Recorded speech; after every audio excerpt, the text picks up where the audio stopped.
Hello, my name is Michael Peevey. In this past spring, I worked on developing marine energy technologies to enhance device reliability. I worked both with Dr. Smith and Dr. Williams, who both work within engineering technology. The marine energy industry is currently hindered by high hardware costs, low durability, and short lifespans, and so this project addresses these needs in a few ways.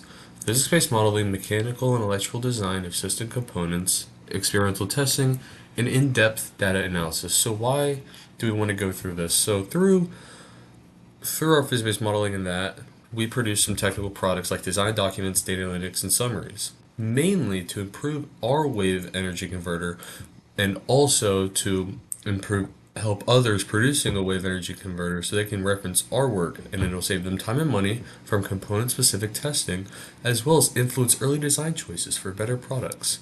So our methodology, we collected data in two different ways. We collected from the Hinsdale Wave Laboratory in Oregon, and also from the National Renewable Energy Laboratory in the Rockies, also known as the National Lab of the Rockies. So in Hinsdale, it was a water-based wave simulation, so that means that there was active water. It was basically simulating an open water deployment of our wave energy converter. And then at NREL, we used a large amplitude motion platform, short for LAMP. So that is a dry wave simulation, and think about it is suspended by six different things that will simulate the motions that it could experience in the ocean.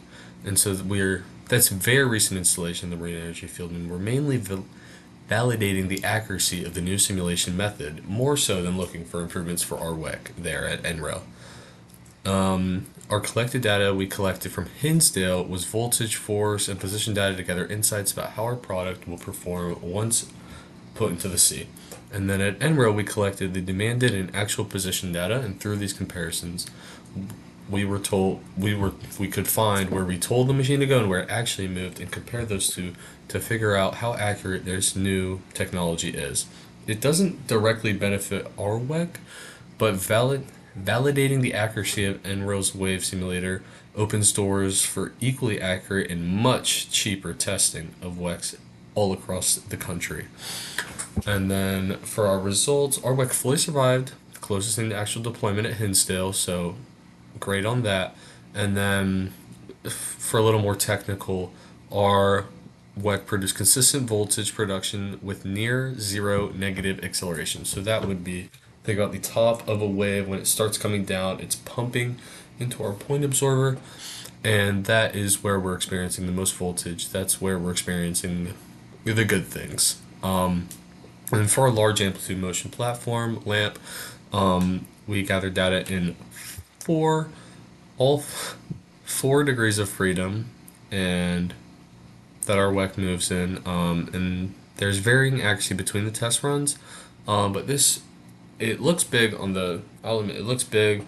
It's actually not that big.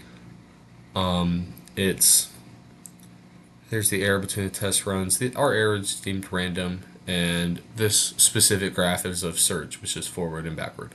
And then some conclusions. Our WEC survived the Hinsdale testing, so it is ready for open water deployment. This analysis evaluated performance and maintenance needs of the device later in its life cycle, and then a little bit of design changes are still ongoing, just cleaning up things from the testing. And then from the NREL testing, found some error between our commanded and actual position readings, but clear trends are yet to be found. LAMPs will prove to be cost efficient and equally excellent ways to test WECs in the future.